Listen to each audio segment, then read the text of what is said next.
Hi, everybody. I'm Bill Rudman, and get your beverage of choice in hand because we are going to toast the screening and the discussions for 25 movie musicals that we have shared in our series so far. And who better to join us in spirit than Mae West, right? The star of tonight's 26th film, She Done Him Wrong, from 1933. So it's Mae West night here at the Musical Theater Project, and we're going to toast Mae as well when we get to the end. Our new participants should be reading this slide right now diligently, because it's going to tell you how to participate in the discussion by using the chat, of course, but also by making sure you're on the Zoom camera when you talk. And if you are a first timer, we are depending on you to send Colleen a private message so we can add you to our mailing list. And tonight, our usual co-host is back. Give a wave to Bob Knoll. Thank you, Bill. Hi, Bob. Glad to be back. Hi, Glad Bob. to be back. Thank you. How you doing? Good, good. Say, you're a little early. We're going to get to you in a few minutes. Bob, you told me this is the first time you've seen this movie, right? Yes, the first time I've seen this one. Yes. That's cool. I want to toast all of us in just a minute. But first, we have a dynamite tech combo tonight, and we want to acknowledge them. They are TMTP Managing Director Tracy Dwyer. Give a wave, Tracy. And also Business Manager Colleen Clement. Likewise, a wave, Colleen. This toast that we're going to do, it's going to mean more if we take just a minute. Bob and I want to review what we've seen and talked about since, oh my goodness, Bob, shortly after COVID hit, we began this series. And it's very impressive if we remind you what you saw. If it took you a while to plug into the series, we want to tell you what you missed. And if you've been at it since the first movie, and some of you have, it's going to be a reminder of how much fun we've all had together for some months now. And so, Bob, we're going to do the roll call. These films are not in order of appearance, but there are 26 of them. Go for it. Okay, Royal Wedding. That was with Fred Astaire and Jane Powell. Easter Parade with Fred Astaire and Judy Garland. 42nd Street with Dick Powell, Warner Baxter, and Ruby Keeler. Guys and Dolls with Sinatra, Brando, Gene Simmons. An American in Paris, Gene Kelly, Leslie Caron. 1776 with William Daniels. Top Hat with Fred Astaire and Ginger Rogers. Road to Morocco with Bob Hope and Bing Crosby. Damn Yankees with Gwen Verdon, Tab Hunter, and Ray Walston. Summer Stock with Gene Kelly and Judy Garland. Fiddler on the Roof with Topol. State Fair with Jeannie Crane and Dick Hames. Stormy Weather with Lena Horne and Bill Borjangos Robinson. And that's only half of it, Bob. Here's the second half. The second half is Bye Bye Birdie with Dick Van Dyke and Janet Leigh. A Damsel in Distress, which nobody ever shows anymore, and they should, with Fred Astaire, Joan Fontaine, and Burns and Allen. Viva Las Vegas with Elvis Presley and Anne Margaret. The Merry Widow with Maurice Chevalier and Jeanette MacDonald. Meet Me in St. Louis with Garland. Girl Crazy with Garland and Mickey Rooney. Best Foot Forward with Lucille Ball, William Gaxton, and Nancy Walker. On a Clear Day You Can See Forever with Barbra Streisand and Yves Montand. Funny Face with Astaire, Audrey Hepburn, and Kate Thompson. The Music Man with Robert Preston and Shirley Jones. I'm exhausted. How do we do this? Hans Christian Andersen with Danny Kaye. Cabin in the Sky, the last film we saw with Ethel Waters, Eddie Rochester Anderson, and Lena Horne. And tonight's She Done Him Wrong with Mae West and Cary Grant. And there's so much more to come. So this is an adventure we are all sharing together. But Bob, it's time now to propose a toast. Yes, let's propose a toast. And this goes, so grab your glasses, bottles, and cups, and let's raise them to those of us who love musical films. May we continue to share our love together as we continue to enjoy these historic American film musicals. To everyone. To everyone, yay. Good, I see some glasses out there. You followed your instructions. That's neat. I love those Great Lakes beers, Bob. There's my Right. commercial company tonight. You know, this film, She Done Him Wrong, was actually nominated for the Best Picture Oscar in 1933. They didn't call it Best Picture back then. They called it something else, but it was the same thing. And isn't it interesting, Bob, that this movie runs only 66 minutes, but there's so much story packed into it, and it's based on Mae West's play that she wrote in 1928, Diamond Lil. You've heard what I've said about Mae in the intro that we sent out before, and Bob always has lots of stuff to add. Herb, we're going to get to you in just a few minutes, but let's kick off with part of an email. I think it's so much fun that we get emails now from around the country, including one that came to me yesterday from a cowboy. You heard me correctly, from a cowboy in New Mexico, Matthew Midget. He says, and I think this will help get us into the discussion. He says, you know, she's impossible to explain, certainly incomparable, successful in a strange way. Imagine the shock when audiences first got a look at this uber confident character who was introduced in the film first as a nude painting over the bar. And she says, I wish Gus hadn't hung it over the free lunch. And then she describes herself as, she says, I'm one of the finest women who ever walked the streets. And that's one of her first suggestive lines. When she's on screen, everyone else fades in the background. And Matthew Midget concludes by saying, this is the original alpha female. Herb, as long as I can see you so big on my screen, why don't we start with you, Herb Drower from Boston. What do you have to say to what I just quoted? Oops, you don't have your audio on, Herb.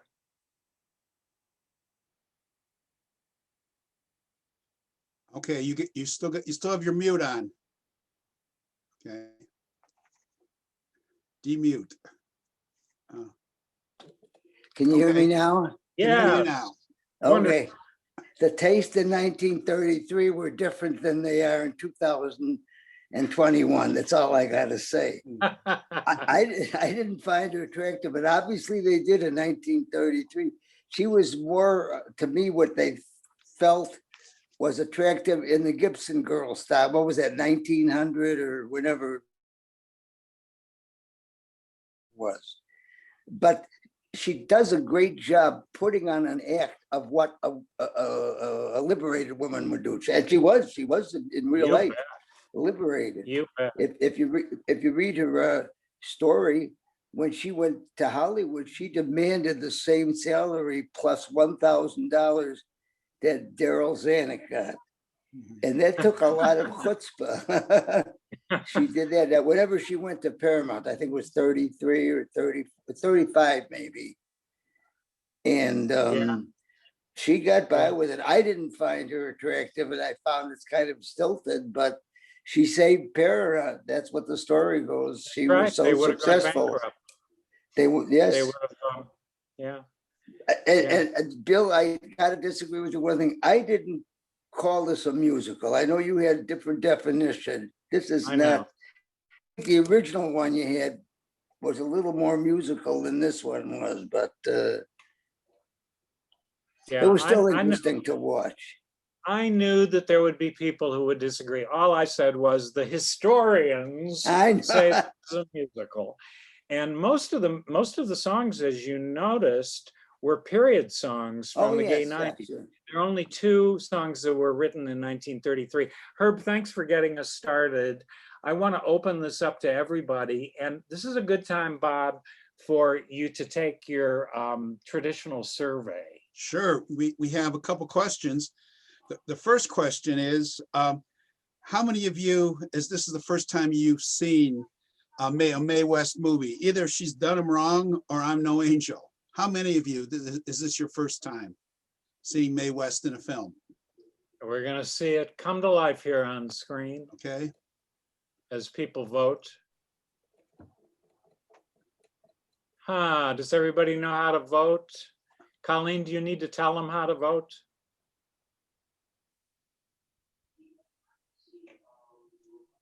you're muted, Colleen. Yes, there should be a little button at the bottom.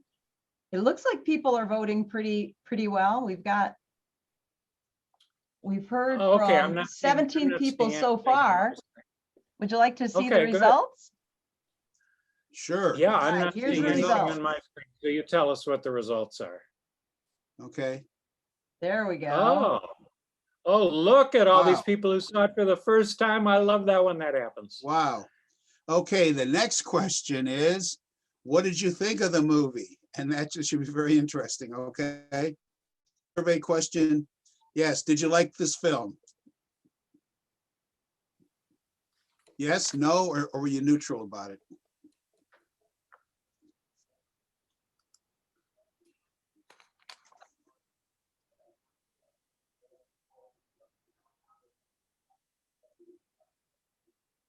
Okay, can we see the We got results? results?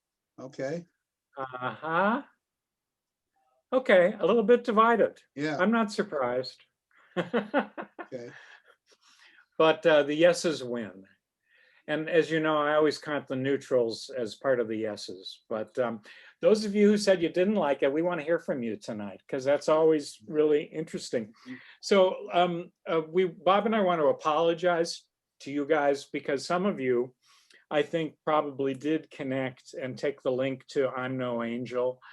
The reason we replaced it with She Done Him Wrong is that the link to I'm No Angel, we later learned, was supplied by Russia, and we just didn't want to take any chances on that. So I imagine some of you saw both films, and the more's the merrier when it comes to Mae West, as far as I'm concerned.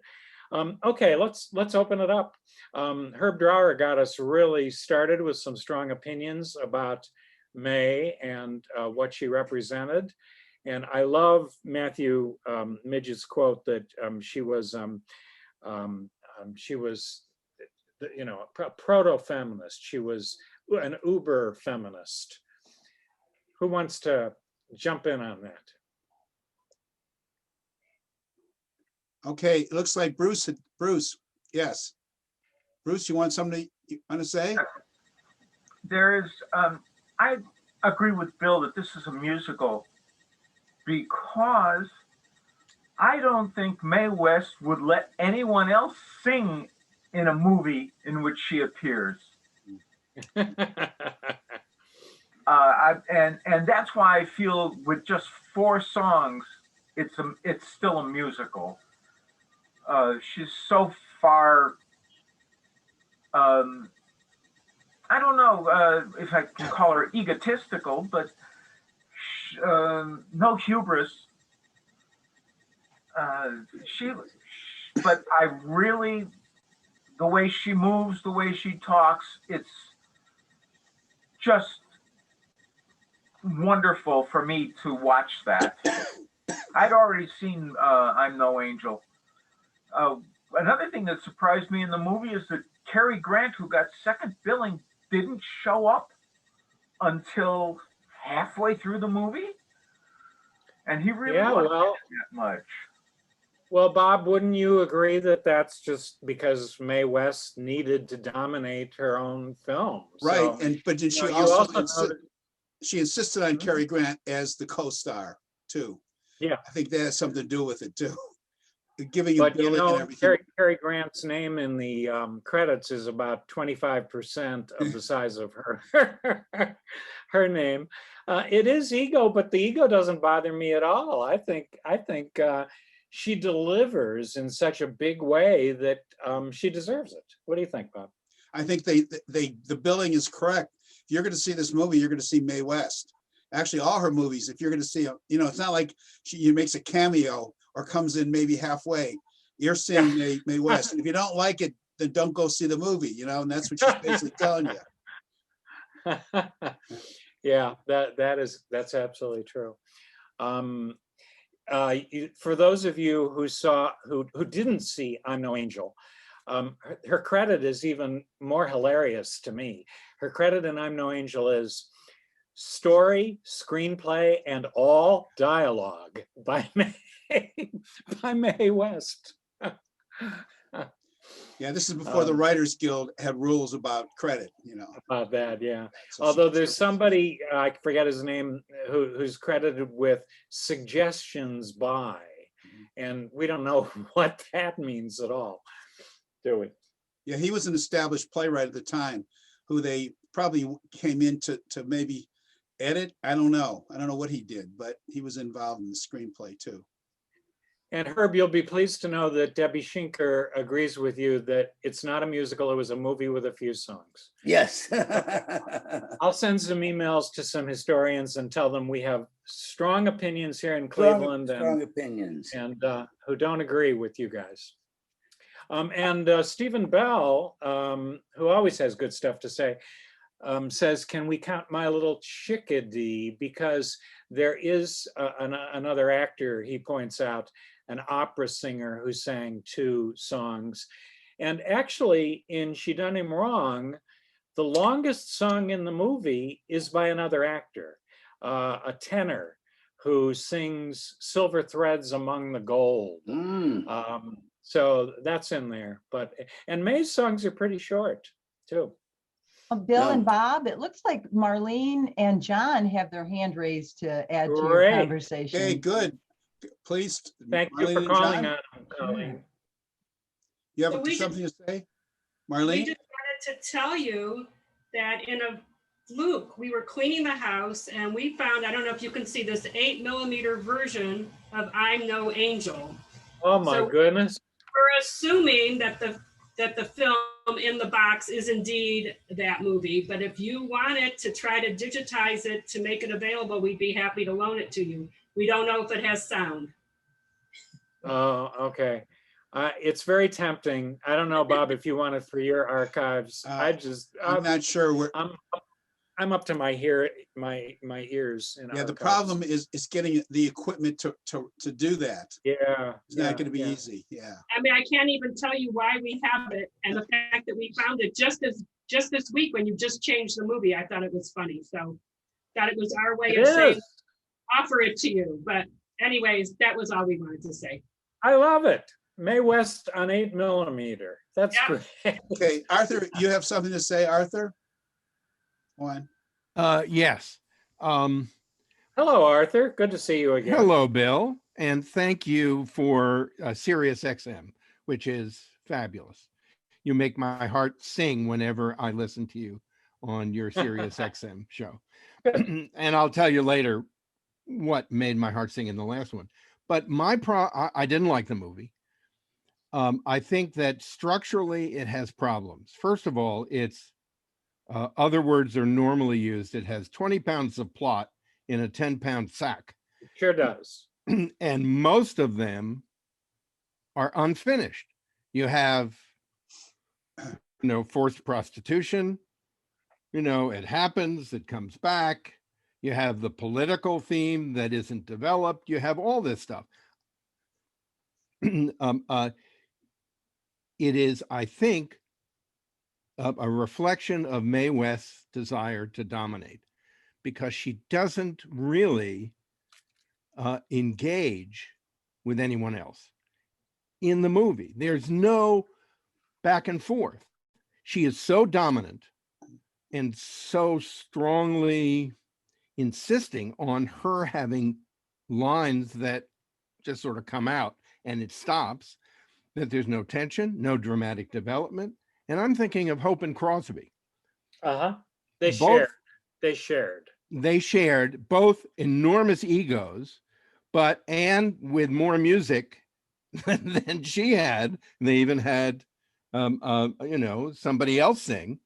And it just, it fails because of that ego. The one important structural feature that I was pleased with is the buildup.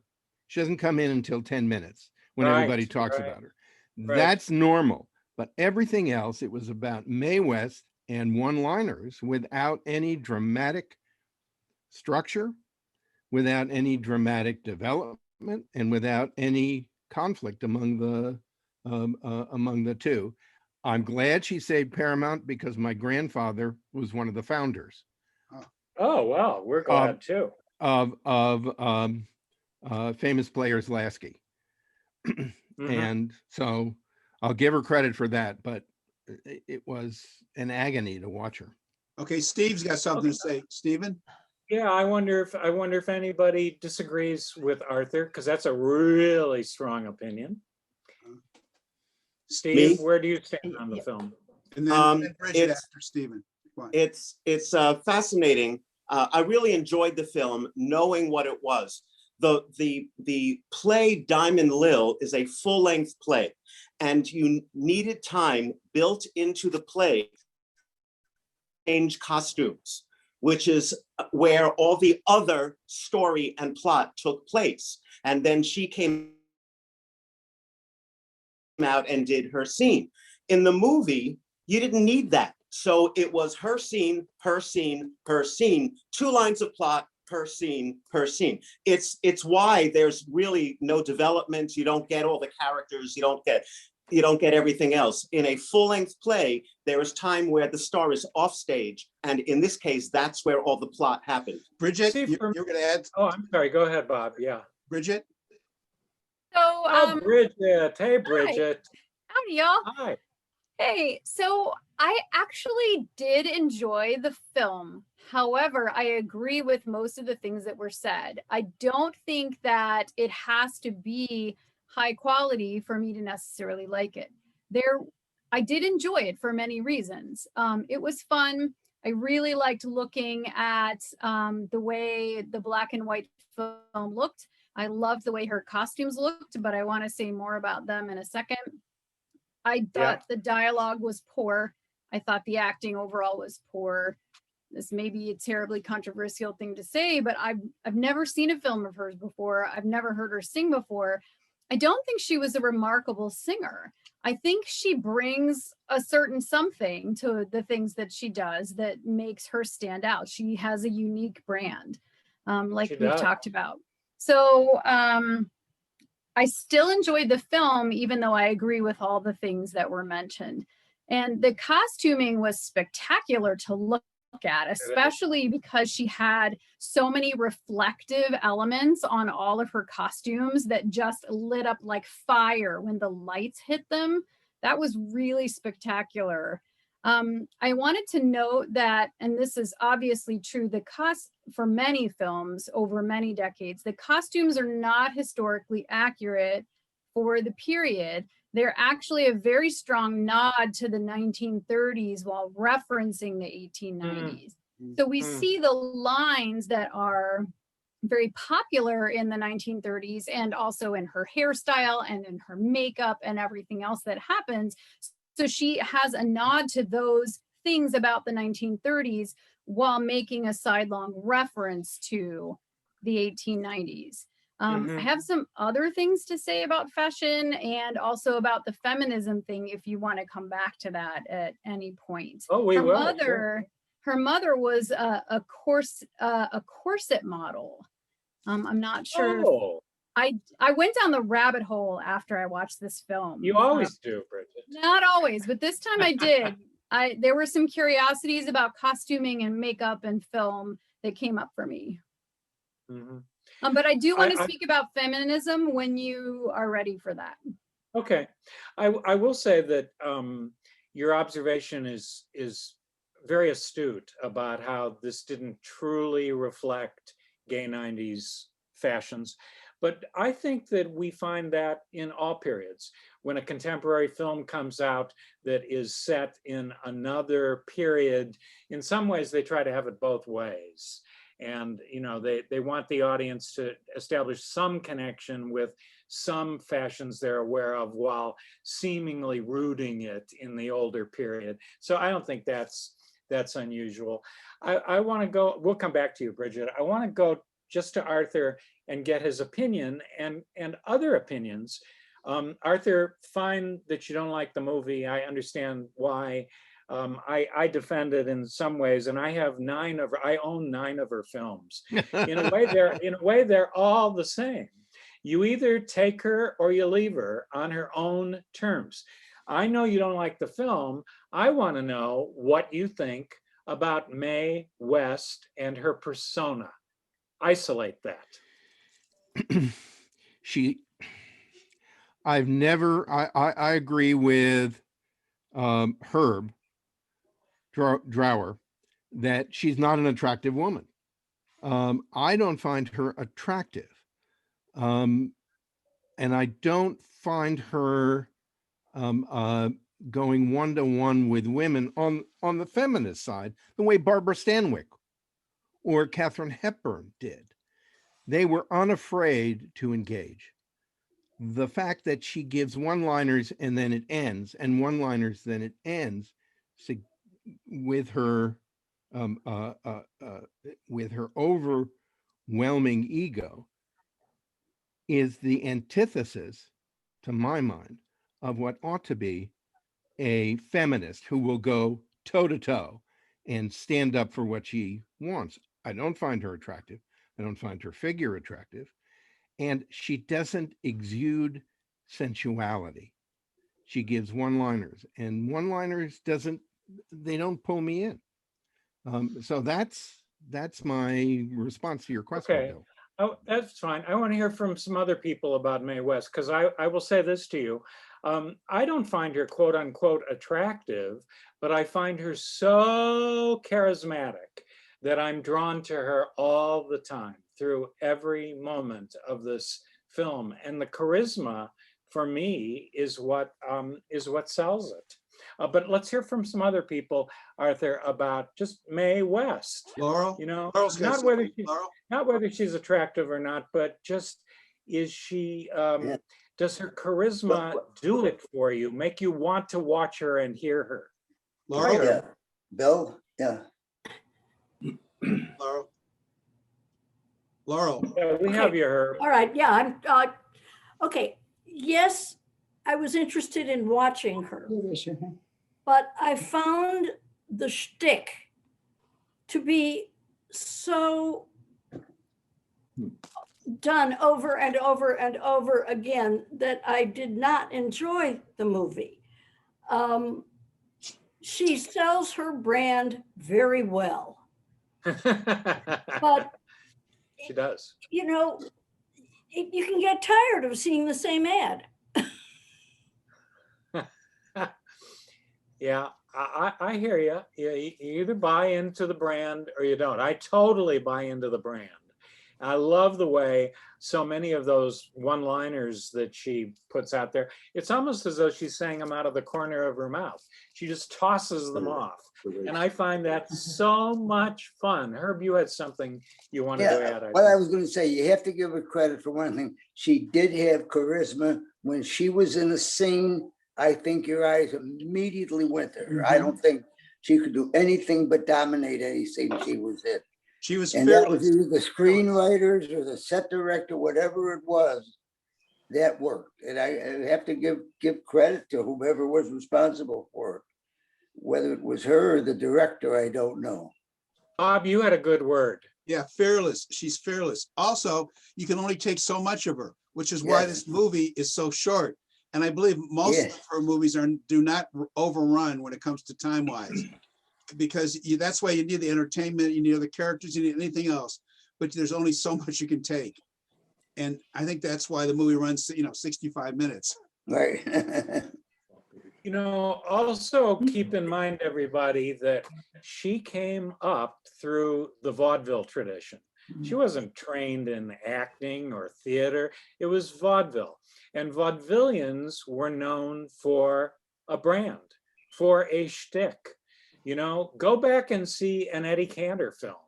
He is Eddie Cantor from the first reel through the last, doing the one thing that he did, which was he was Mr. Pep. That was his brand. And I think it's the same thing with Mae West. She just comes from a different tradition that either works for you on film or it doesn't. Who else? Other comments? Okay, Sue, go on. Yeah, I agree. I think I had never seen a Mae West movie before, just knew of her and what she was about. It's the consistency, every single scene, the walk, the tone of voice, the eyes, the expression on the face. She's so totally what she is that even though I didn't think it was a great movie, I thought she was a great character. Yeah. She really convinced me because I loved seeing her walk away, especially walk away, just that's such a remarkable walk. Too. So some critics call that her sachet. I think that's a good word to describe. Bridget, And there's one other comment that we're together here. It was a historic phenomenon. What else can you say about it? For sure, every criticism is 100% correct, but it was fun. I just enjoyed it because it was a historic phenomenon, and I'd never seen Mae West before, so it was really just an experience. Yeah. And I don't had the worry, feeling everybody. What? Go ahead. I had the feeling it was like tongue in cheek. Yes. It wasn't very meant much to be so. taken seriously, so it was okay. We were all in on it. We're all in on the joke. Bridget Yeah. has something to say, Bill. Go on. Oh, yeah. Okay. I have some good gossip about her sachet. So she had a corseteer that she employed full time, by the way. So she wore corsets like all the time. So Oh, that's jeez. part of why she walked the way she did. But the other secret piece of why she walked the way she did is because she wore these weird platform shoes to make herself look taller. And as a short woman, I have walked in platform shoes, and seeing her on screen, I'm like, yep, that's what that is. It's the platform shoes. And the She's corset. 5 foot tall, 5 foot tall. Oh, really? That was it, huh? Yeah. My goodness. Wow. And Bill, I think a lot of her caricatures is, like you said, she came out of vaudeville. This shtick worked on the stage. So all she did was repeat what she was known for. Exactly. I think that's why Exactly. she does what she does. Yeah. But she took control of it, and these films were blockbuster films. You know, as Arthur said, saving Paramount from bankruptcy, they just grossed gazillions of dollars. So whatever you think, she was at the right place at the right time, and America wanted it. America was going through a period not only of depression, it was the Great Depression, but I would also say of repression. And she just fought all of that to the hilt. Bridget, I think you're ready to talk about feminism. I am actually. That was a very good transition. So what's interesting about her, because again, this is the first time I've ever actually seen her on film. What's interesting about her is she is both feminist and anti-feminist at the same time. Yes. And the reason for that is because her hypersexuality is shocking for the time. Although it is after the 1920s, which is where women were starting to become more overtly sexual. It's also backward, obviously, visually from what was attractive at the time, because she was so curvaceous and used her corsets and all her other underpinnings and tools to make herself look a certain way. There was actually something interesting about a 17th century costumer who said that it wasn't until very recently that women had to worry about forcing their bodies to fit society standards rather than using tools to shape their bodies to fit society standards. So she was using her tools. Secondly, the hypersexuality is actually anti-feminist in the sense that it blocks intimacy and it blocks authenticity. So her hypersexuality is sort of a rebellion against the oppression that came before about women's sexuality. And because it is so overt, it's also not an effective response. It's not authentic. It's very overdone. So there is an anti-feminist piece in that, because in her hypersexuality, she is still appealing to the gaze and the approval of men. Yep, absolutely right. It's a duality, really. Okay, Deborah's And, got something, Bill, to I mean, say. even though we said that she's a brand, I think, Bridget, what you just said demonstrates that that duality makes her a complex figure to analyze in some ways, which I find fascinating, you know, that she is both this and that at the same time, and all on her own terms. I mean, I think to that extent, she was a proto-feminist in that it was all on her own terms, you know. And we can talk about authenticity, and I'm not arguing with you here, but you know, authenticity is a fairly contemporary idea that in 1933, who the hell knew what that was? That wasn't what she was there for, you know. So I think the complexity is part of the coolness of the film.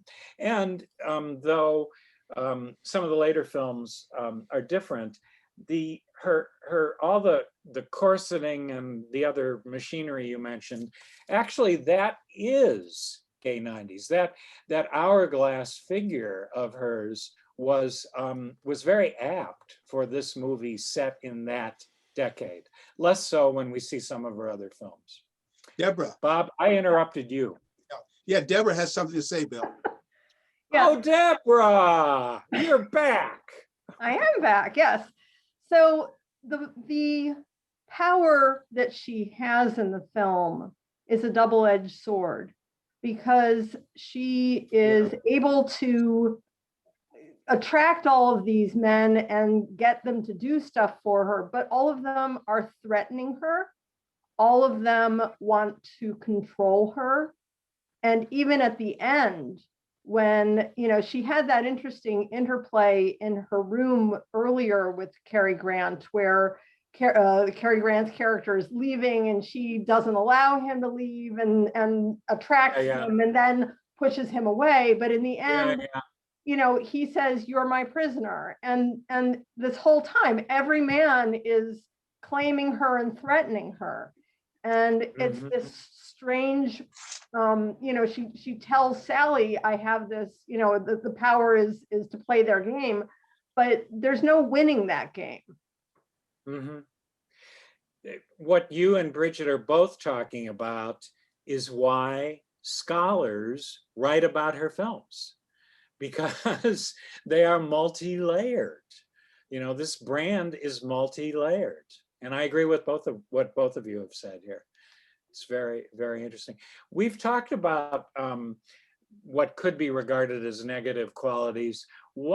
Anybody find any positive qualities about her brand, as it were, in addition to the fact that she really does exude power in a way that was quite unusual for that time? What else about this persona is positive? Bridget? When I went down the rabbit hole, I read this one comment from someone that I wanted to share. They said that, talking about the fact that she sets a lot of her pieces in the 1890s, the reason is because it lets her get away with the things she wouldn't be able to say in the present. She can say these outrageous things because they're happening in a sort of other time and other place, and they don't seem as threatening, and they're also funnier because they're coming out of a woman who wouldn't possibly be speaking like that or acting like that in the present day. Interesting. Yeah. Herb had something to say. Herb, you were going to say Herb something? did. I wanted to comment. One thing, she had an enormously long career.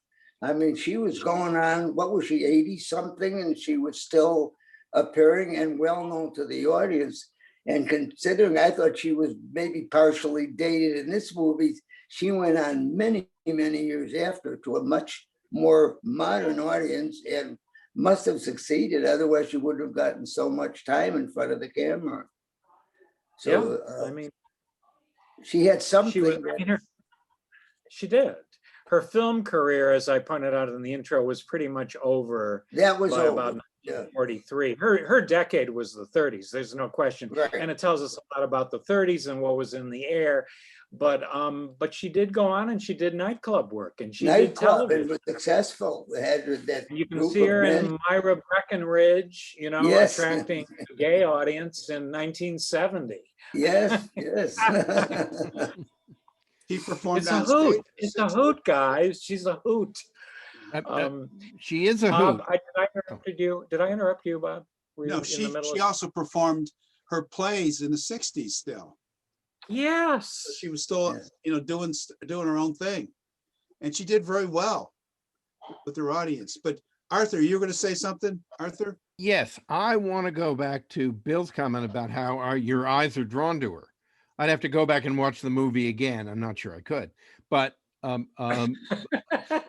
which is to say, I don't think she just wrote it, directed it, cast it, and starred in it. I think she determined that all the shots were on her.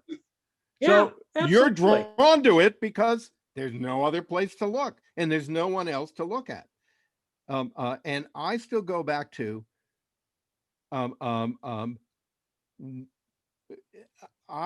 she swallows her lines. She does, and her songs. She doesn't sing. She swallows her lines. Her lips are kept very tight. But would do men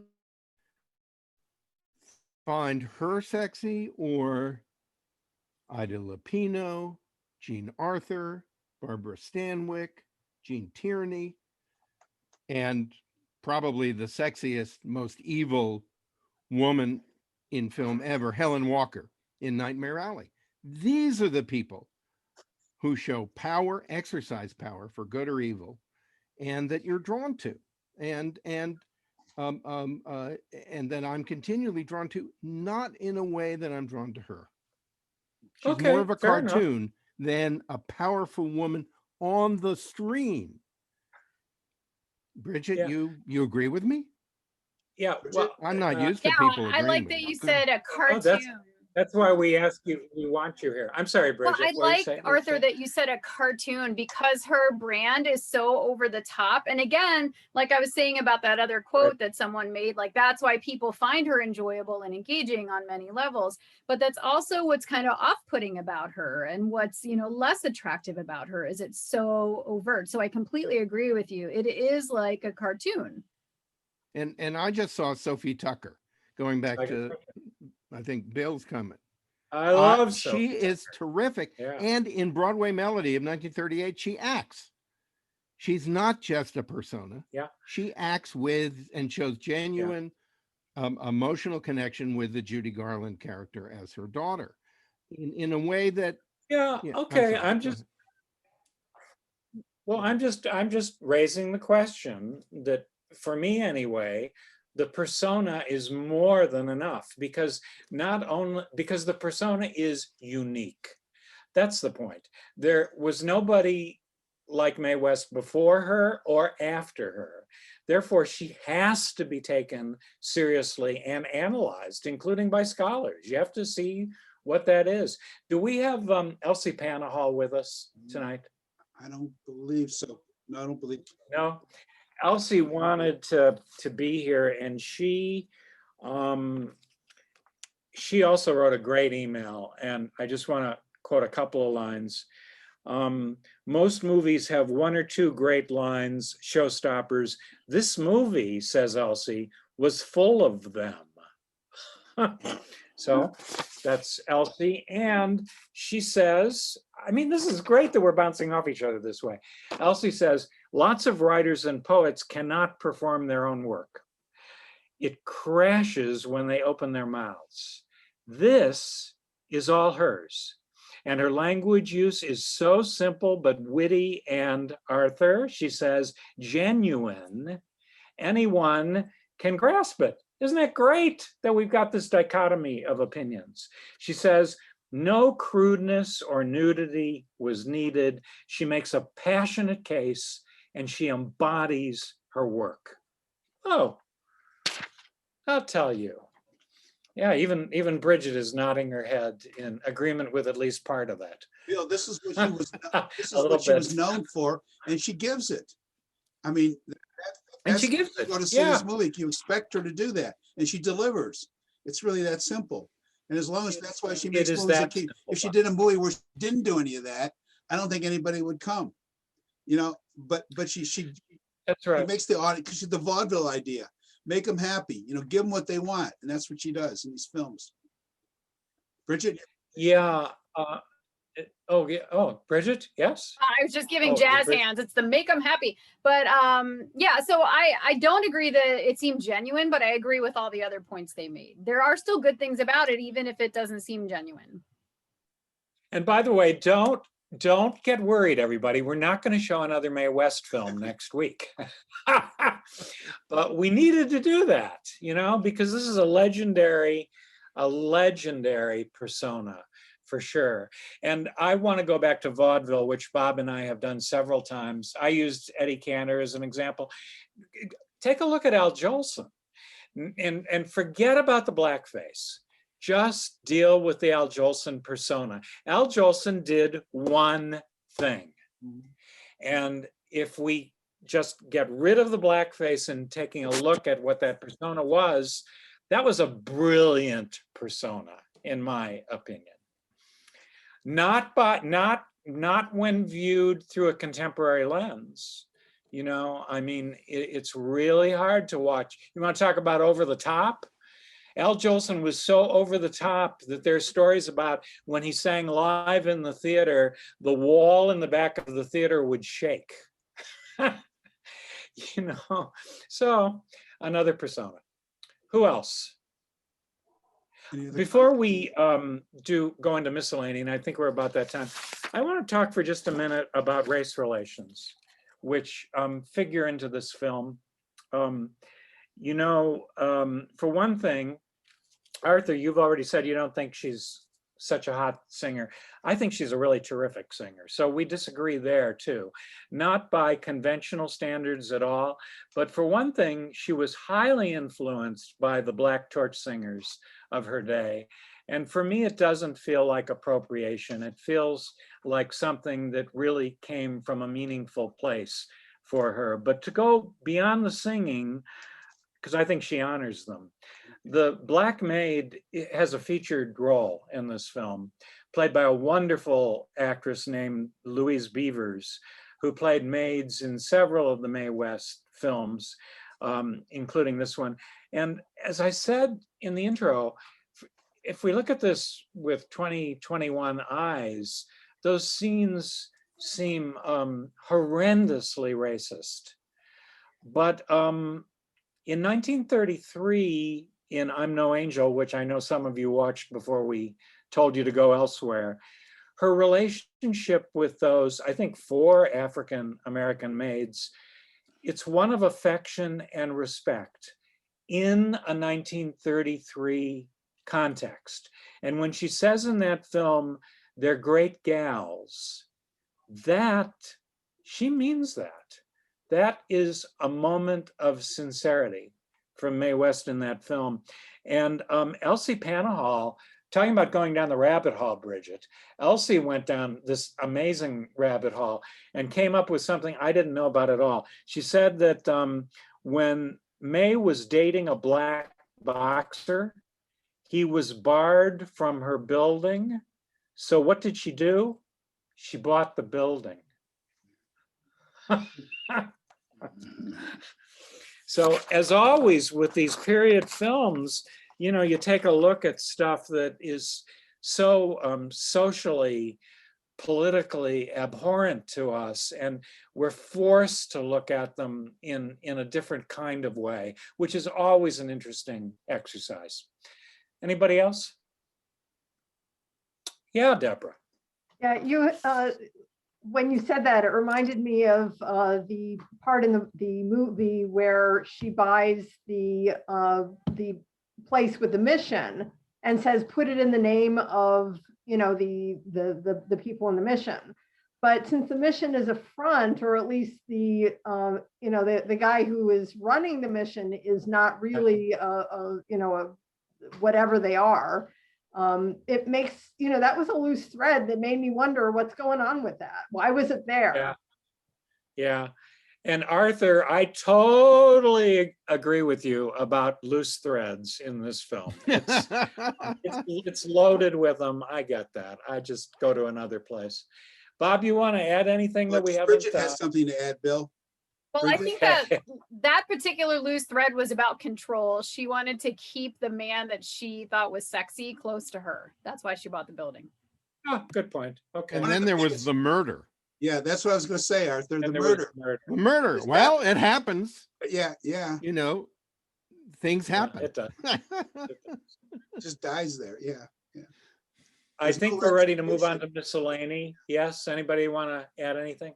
I don't think that's as loose a thread as you say, because the whole point is to get rid of all of the problem people as quickly as possible. And so, okay, that one's just off. Okay. Yeah, get rid of all of them in 66 minutes, you know? It's true. Okay, we'll move on to miscellany. There are 4 items of miscellany. Is that right? Yeah, 4. It occurred to me when I was putting together this list for Bob and me to read to you about the films, woo, they really run the gamut, that we've been hitting you with some really offbeat stuff lately. So Bob and I have decided to throw you a bone next time. Bob, what's the film for next week? Well, this is My Fair Lady. This is kind of a big hit movie. It is one of the great musicals. I think it's so well done by George Cukor. And this came out in 1965. This is when I saw this film. And if some of you remember, these were reserved seat movies where you had to buy the tickets in advance. Yes. And this was a high price premium. And this was an incredible experience seeing this film. Yeah. So it should be, I think you'll interesting about a well scripted movie, you know, with a great score, traditional Broadway score. That's where we're going back to the basics of great American musicals. We are. And I bet you though that Deborah and Bridget and others will have some things to say about looking at My Fair Lady in the era of Me Too. Right. Some very big questions come up. Yeah, that will be Thursday, July 8th at 7 o'clock. It's also interesting, by the way, is that there was an attempt to rewrite My Fair Lady and make it come out about 5 years ago, and nothing ever happened. So maybe part of what you guys can talk about next time is why that hasn't. Good point. Good point. Oh, Stephen, just so you know, Bridget sent you an ah ha ha ha ha ha ha ha ha. Whew. Here is miscellany part 2. You can recite it by heart by now. We'll see that slide, Colleen. Here it is again. And for the foreseeable future, our invitation to you to make a donation to TMTP tonight. If you enjoyed the preview we produced and this discussion, you don't have to have loved the movie, by the way, to make the donation, as long as you found this interesting. I always say that any amount that's meaningful to you would be just hunky-dory for us. Miscellany 3 is a lyric from a Mae West film. Since most of you didn't get to see I'm No Angel, here are words from the title song. And you know, the songs, even though there are only a few of them, they're just filled with double entendres. And the title song from I'm No Angel is no exception. The lyricist, by the way, is Gladys Dubois. Mae loved working with female songwriters. That should be pointed out here. So here comes the lyric. Ah, come on, let me cling on to you like a vine. Make that low down music trickle off your spine. Baby, I can warm you with this love of mine. I'm no angel. Ah, let me feel your fingers running through my hair. I can give you kisses till you walk on air. Love me, honey, love me till I just don't care. I'm no angel. I'll take your blues, stomp down your troubles, rock you with a steady roll. Here's your connection. Take my affection. Oh, I love this line. You're my new ace in the hole. Oh, let me have you now before the night is gone. Come on, flank this joint so we can carry on. I can make it heaven where the shades are drawn. I'm no angel. Whew. Love it. And that's the lyric quote, which brings me to my last little segue. I learned for Miscellany 4, I learned that in 1941, the British Royal Air Force they were developing a new bulging life jacket, and they called it the Mae West. And here's what Mae had to say about that, Bridget. She said, I've been in Who's Who, and I know what's what, but it'll be the first time I ever made the dictionary. So right now, this will be the first time Mae West has ever been toasted by the Musical Theater Project. Raise your glasses, please, ladies and gentlemen. Yes, wonderful. What an experience. Whew. Bob, I think that takes us onto the Die Hard section, which we open up to just anybody who wants to talk more about this film. You know, we're not pretentious at all. We just kick it around some more. But for those of you who want to leave us now, we'll see you for My Fair Lady. Bob, you want to say anything by way of good night? Thank you, everybody. And I'm glad that we keep doing this. Like as Bill said, we're celebrating 26, correct? Yeah, 26 episodes of this program. Okay. Thanks for being part of it. Good night to all of you except the diehards. Okay, And we thank will you. continue with the diehards in like 15 seconds.